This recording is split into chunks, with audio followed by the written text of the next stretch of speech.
Hi everyone, it's me Darlene. I am back with another easy quilt block. I am hoping that I haven't done this before. I don't think I have.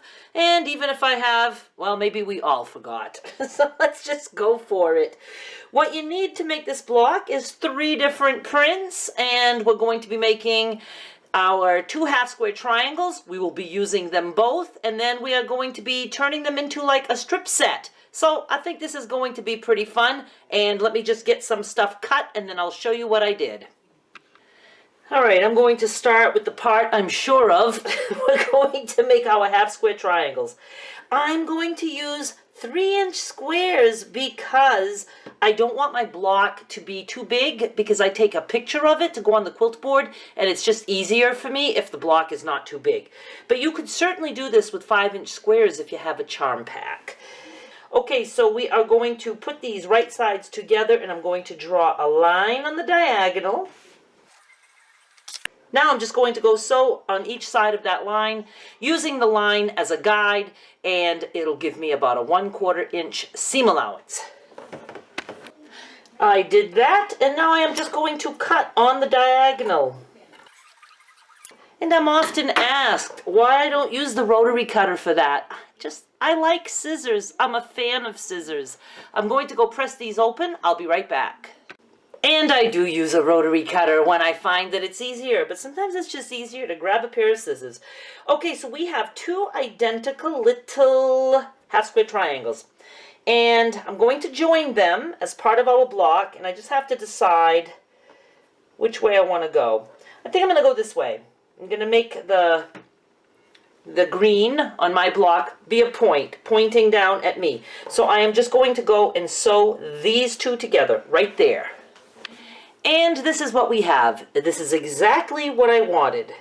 Now I'm going to be adding a strip of brown to the top and the bottom. We want the block to come out square so that we can turn it in our quilt, or in my case on the quilt board.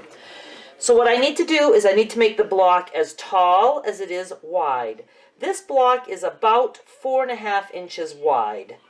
So I need to make it 4.5 inches tall. Right now it's about 2.5 inches tall. So I need 2 more inches, so 1 inch on the top, 1 inch on the bottom. That will bring me to 4.5 inches tall. However, every time we have a seam allowance, we lose a 1/2 inch, because we lose a 1/4 inch on each piece of fabric, because we're using a 1/4 inch seam allowance. So instead of a 1-inch strip at the top and a 1-inch strip at the bottom, we have to add an extra 1/2 inch to allow for a seam allowance. So we need to cut 1.5 inches at the top and 1.5 inches at the bottom. And this is what I'm going to do. I just cut my strip 1.5 inches. If you were making an actual quilt, you would have a whole bunch of these, and you would just go to your machine and you would lay them down, and you would sew here, you would lay your next one down and sew, and so forth and so forth. Then we're going to come and open those up, trim it, and then we're going to do the same on the other edge. So let me just go at least sew this one, since I'm doing just one. Going to sew right there. And another tip for those of you who are actually making a quilt using this, you would not even need to cut these yet. You could just leave all of these on your strip, go to the machine, have another strip, and lay your other strip on top of these, and just do the same thing, just sew all the way down. And now I'm just going to go lay it here, and I'm going to go sew there. And I'm done. Let me just trim this up. And this is what we have. It looks like a little circus tent. But I think it might be cute. It'll be, you know, plain and simple, but I think I might be able to have some fun with it on the quilt board.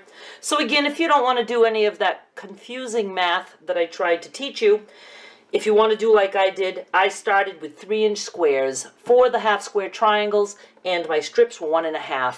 And they will come out pretty close to being square. Mine is pretty close. Needs to be trimmed a tiny little bit. And that's it. So thank you so much for watching. Stick around for the little quilt board show. And once again, that is not quilting software that I use. It's an old Printmaster software that is long gone, and I do it all manually. If I ever find some cool software for creating quilt designs, I will let you know. Thank you so much for watching. Please subscribe so you don't miss any future quilt blocks or any of my other videos. Bye!